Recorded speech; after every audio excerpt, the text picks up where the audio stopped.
Hi friends, गुरु ज्ञानम it's all about home science में मैं आप सभी का स्वागत करती हूँ। वस्त्र या कपड़ा हमारे जीवन का एक अभिन्न अंग है और हम एक मनुष्य जीवन की कल्पना इसके बिना नहीं कर सकते हैं, क्योंकि कपड़ों में लोचशीलता पाई जाती है, फ्लेक्सिबिलिटी का गुण होता है, जिसके कारण हम इसे किसी भी आकार में काट सकते हैं और सिल सकते हैं। इस वजह से बहुत सारे उद्देश्यों को प्राप्त करने के लिए हम वस्त्रों का उपयोग करते हैं। ये हमें विभिन्न प्रकार के मौसम से सुरक्षा प्रदान करता है, हमें सुंदर बनाता है। तो आज का जो हमारा विषय है वो है कपड़े हमारे आसपास, फैब्रिक्स अराउंड अस। ये इस चैप्टर का भाग 1 है। इस वीडियो को देखने के बाद आप कपड़ों में विविधता के बारे में जान पाएंगे, उनके विभिन्न रेशों के वर्गीकरण को जान पाएंगे, प्राकृतिक और मानव निर्मित फाइबर या रेशे क्या होते हैं उनके बारे में जानेंगे, वस्त्र उपयोगी फाइबर या रेशे के क्या गुण होने चाहिए उनको जानेंगे, और मानव निर्मित फाइबर बनाने की क्या प्रक्रिया है उनको जानेंगे। तो कपड़े हमारे चारों ओर हैं और हमारे जीवन के लिए बहुत ही महत्वपूर्ण हैं। किस कारण से हम कपड़े पहनते हैं? तो कपड़े हमें आराम देते हैं, सर्दी में गर्मी देते हैं, रंग और सजावटी शैली भी लाते हैं और एक बनावट आती है। जब भी हम कपड़ों को पहनते हैं, अच्छे अच्छे कपड़ों को पहनते हैं, तो हमारी पूरी जो पर्सनालिटी है, व्यक्तित्व, वो भी उसमें भी निखार आता है। लगभग सभी दैनिक गतिविधियों में वस्त्र शामिल होते हैं। कोई भी गतिविधि अगर आप सुबह से उठकर रात तक देखो तो हर एक गतिविधि में कहीं ना कहीं कपड़ों का इस्तेमाल होता है। जैसे आप सो के उठते हो, बेड पे आपकी चादर बिछी होती है, आप एक अपर ओढ़ने की चादर ओढ़ के सोते हो, आपके घर में कर्टेंस लगे हैं, टॉवेल आप यूज़ करते हो, सोफ़े पे सोफ़ा बैग बिछे हुए हैं, सोफ़े पे भी कपड़े लगे हुए होते हैं, आप मार्केट जाते हो तो थैला लेके जाते हो कपड़े का, तो कपड़े, आप पर्स हैंडबैग भी ले रहे हो तो उसके अंदर कपड़े की एक लाइनिंग लगी हुई है। तो इस तरीके से हम कपड़े को अपने पूरे दिन की बहुत सारी गतिविधियों में यूज़ करते हैं। और अगर इन कपड़ों को हम छू कर देखेंगे तो अलग अलग कपड़ों को छूने पे हमें अलग अलग एहसास होता है। जो उसकी टच होती है, टेक्सचर, वो अलग अलग होता है।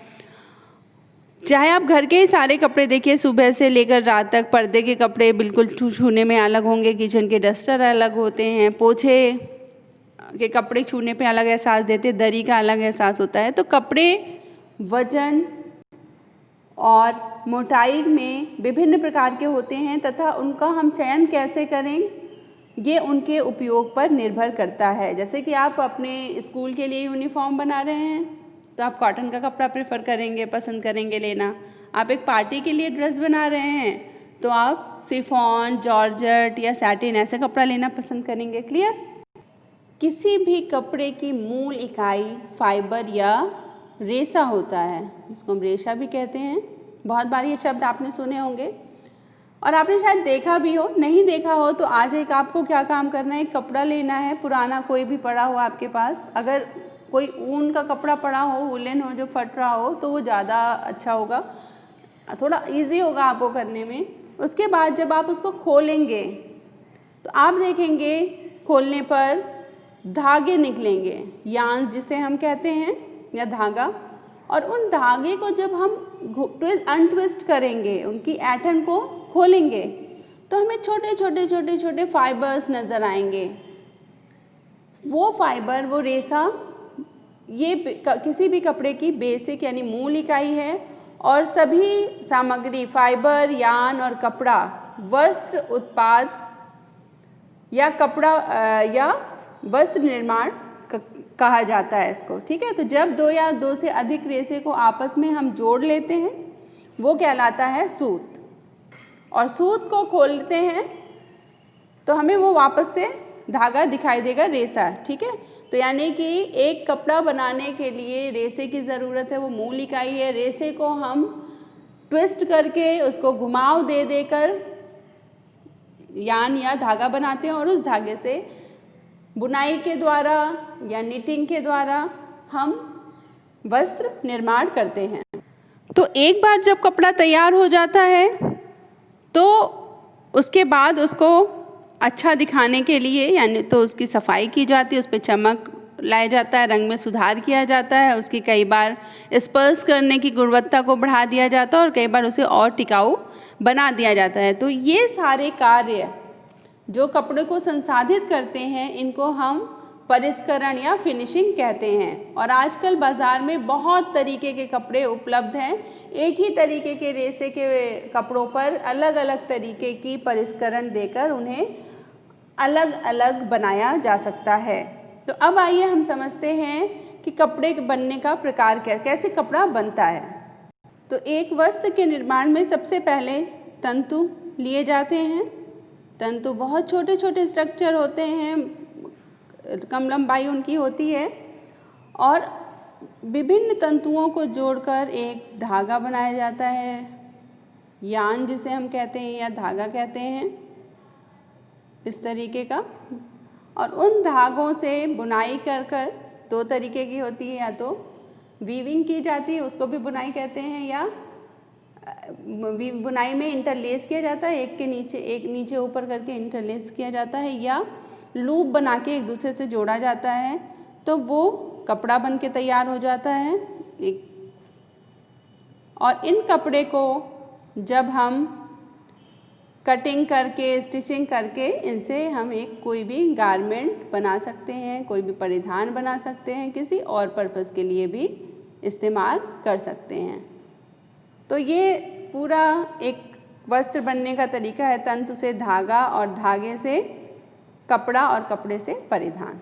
समझ आ गया आपको?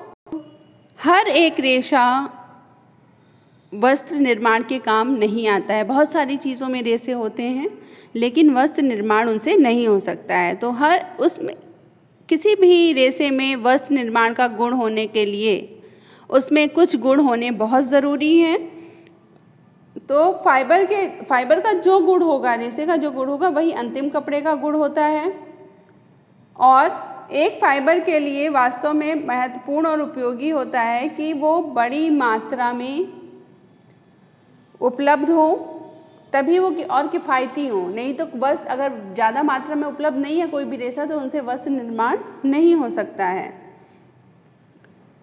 तो सबसे आवश्यक ये है कि किसी भी कपड़े में वस्त्र उपयोगी गुण होने चाहिए। कौन कौन से गुण होने चाहिए? दो प्रमुख है। एक तो पहला है प्राथमिक गुण, जो अति आवश्यक गुण है, जो एक वस्त्र उपयोगी रेशे में होने ज़रूरी है। और दूसरा द्वितीयक गुण है जो डिज़ायरेबल है, आवश्यक नहीं है। अगर ये नहीं होगा तब भी बन जाएगा, बट अगर हो तो बहुत अच्छी बात है। तो चलिए इन दोनों गुणों को हम और अच्छे से समझते हैं। जो प्राकृतिक या प्राथमिक गुण होते हैं वो कौन कौन से प्राथमिक गुण हैं? एक कपड़ा के रूप में बनने के लिए कौन कौन सी आवश्यक गुण होने चाहिए? पहला तो है लंबाई। लंबाई 5 मिलीमीटर से कम नहीं होनी चाहिए। जिन फाइबर्स की लंबाई, जिन रेशे की लंबाई 5 मिलीमीटर से कम है वो वस्त्रोपयोगी नहीं होते हैं।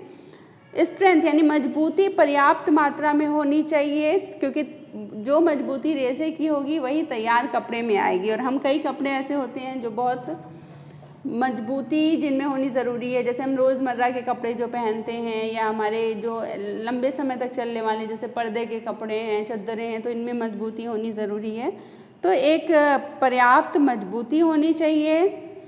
लचीलापन ज़रूर होना चाहिए, क्योंकि जिससे वो खिंचाव और झटके को बर्दाश्त कर सके। क्योंकि जब हम कपड़े पहनते हैं तो हम बहुत मूवमेंट लेते हैं, अपनी बहुत गतिविधियां करते हैं, जिससे रेशों में कई बार खिंचाव बहुत आता है, तो उसको सहने की क्षमता होनी चाहिए। सामंजस्य होना चाहिए, कोहेसिवनेस होना चाहिए, जिससे वो आपस में सट सके। क्योंकि जब अभी आपको मैंने बताया है कि फाइबर्स अलग अलग होते हैं और छोटे छोटे होते हैं, इनको हम जब जोड़ते हैं, ट्विस्ट देते हैं, तो उससे एक यान बनता है जो कंबाइंड हो जाते हैं। इसमें बहुत सारे फाइबर्स होंगे इतने ही यान में, धागे में। तो अगर कोहेसिवनेस नहीं होगी, जुड़ने की क्षमता नहीं होगी, तो उससे धागा नहीं बन पाएगा, इसलिए वो वस्त्रोपयोगी नहीं होंगे। इसके अलावा एक रूपता होनी ज़रूरी है। धागा एक रूप हो तभी आपस में रेशा एक रूप हो तभी आसानी से जुड़ पाएगा। और लंबाई और चौड़ाई का रेशियो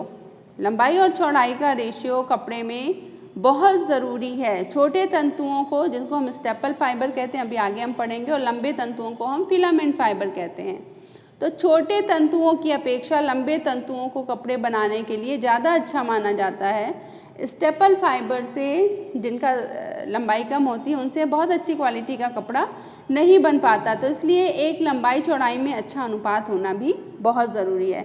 तो ये सारे थे प्राथमिक गुण जो बहुत ही आवश्यक हैं। इनके बिना हम किसी भी रेशे को वस्त्रोपयोगी रेशा नहीं कह सकते हैं। इसके बाद आता है द्वितीयक गुण।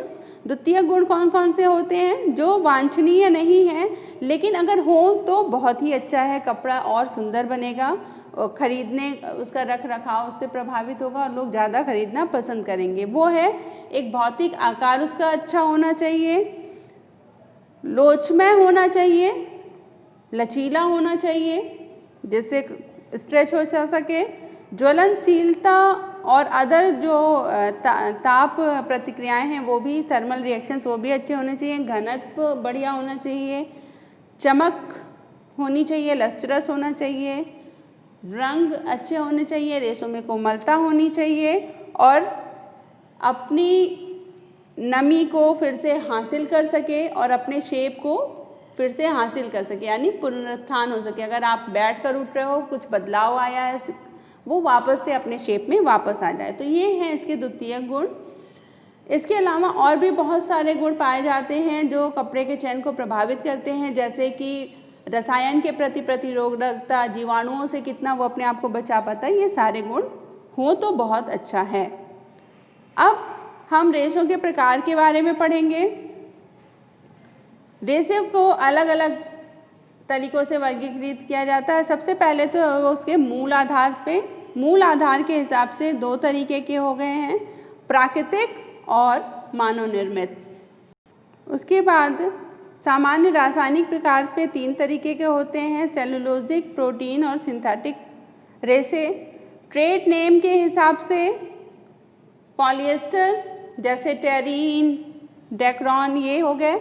और लंबाई के हिसाब से दो तरीके के होते हैं, एक तो स्टेपल और दूसरा फिलामेंट तंतु। क्लियर? अब आइए देखते हैं प्राकृतिक रेशे। प्राकृतिक रेशे जो वनस्पतियों या जंतुओं से प्राप्त होते हैं उन्हें हम प्राकृतिक रेशे कहते हैं और ये अलग अलग प्रकार के होते हैं, जैसे कि वनस्पतिक प्लांट से प्राप्त होने वाले फाइबर्स इसमें आ गए, जो जिनका मेन मटेरियल इसमें क्या होता है, सेल्यूलोज होता है।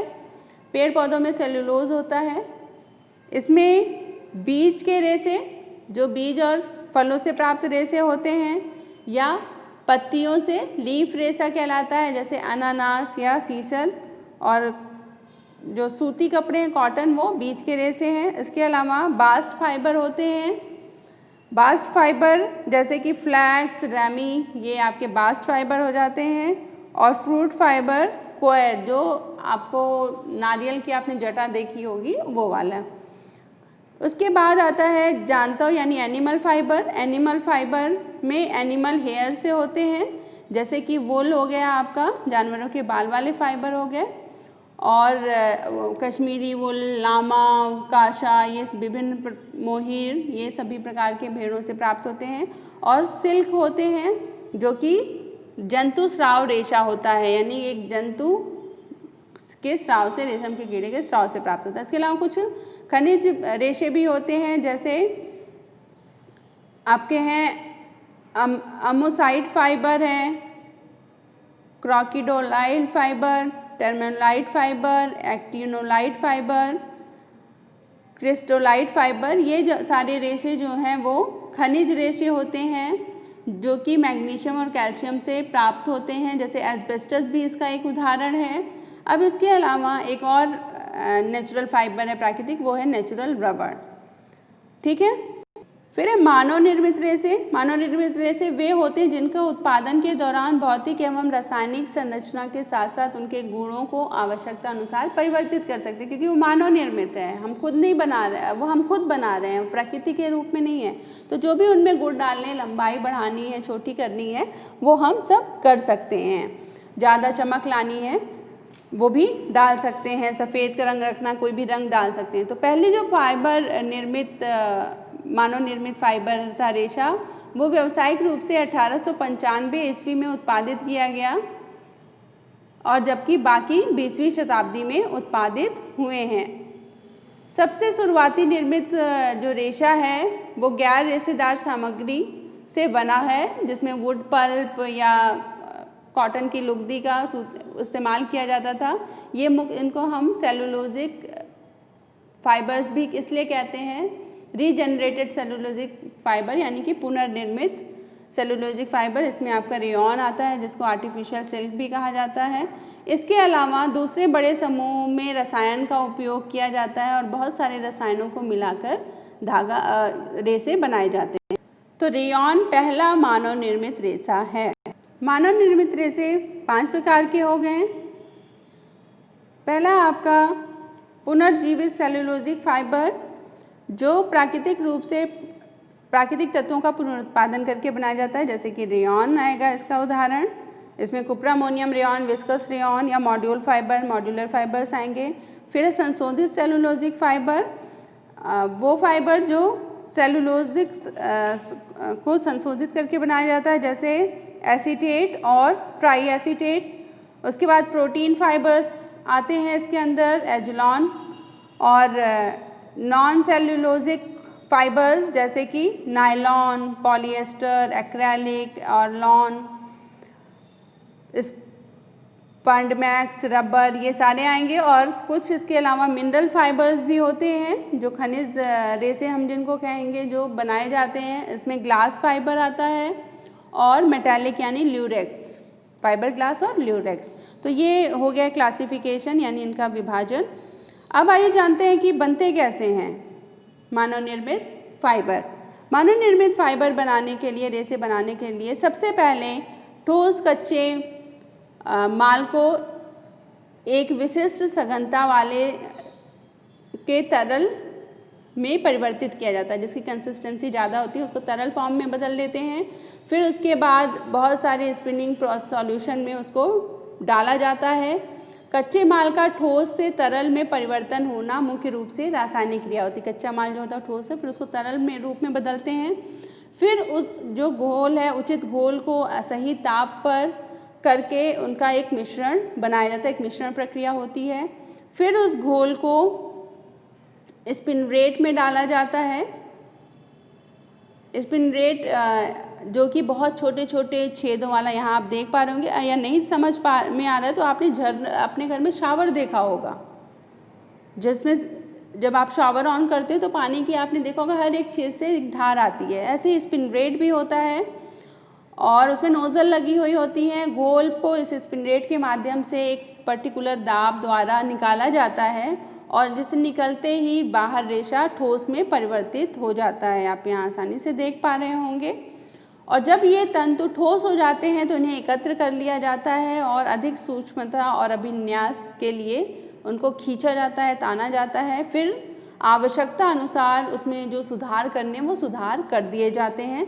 अगर लंबे फाइबर फिलामेंट रखने तो लंबा ही रहने दिया जाता है, नहीं तो उनको जितनी ज़रूरत है उस हिसाब से छोटा कर लिया जाता है। तो ये 3 तरीके के होते हैं मानव निर्मित धागे बनाने की प्रक्रिया। पहला है इसमें मेल्ट स्पिनिंग कहते हैं इनको। मेल्ट स्पिनिंग में क्या किया जाता है, जो पॉलीमर होता है उसको मेल्ट करके और स्पिनरेट में डाला जाता है और ठंडी हवा, जहाँ से वो निकाला जाता है उस बीच में ठंडी हवा बहती है और ठंडी हवा से वो हार्ड हो जाते हैं, कड़क हो जाते हैं और फिर उनको लपेट लिया जाता है। ड्राई स्पिनिंग में जो डिज़ोल्व घुले हुए पॉलीमर हैं उनको स्पिनरेट में डाला जाता है और उसके अंदर गर्म हवा बहती रहती है, जिससे वो कड़क हो जाते हैं, हार्ड हो जाते हैं और रेशे का रूप धारण कर लेते हैं। जबकि वेट स्पिनिंग, नाम से समझ में आ गया होगा, जब डिज़ोल्व पॉलीमर, घुले हुए पॉलीमर को स्पिनरेट में डालते हैं तो उसके बाद वो नोज़ल एक लिक्विड सॉल्यूशन में डिप किया जाता है, जिससे रीलिंग हो जाती है। यहाँ आप देख पा रहे होंगे ये रीलिंग हो गई है सब जगह। उसको फिर लपेट लिया जाता है और धागा तैयार हो जाता है।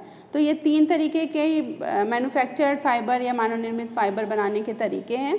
मैं उम्मीद करती हूँ कि इतना पार्ट आपको बहुत अच्छे से समझ में आया होगा। आपके लिए एक क्वेश्चन है, लिखिए फटाफट रोज़मर्रा के उपयोग के 5 लेखों के नाम दो, 5 रेशों के नाम दो जिससे विभिन्न प्रकार के कपड़े बनते हैं और कपड़ा रेशों को कैसे वर्गीकृत किया जाता है उसका संक्षेप में चर्चा करो।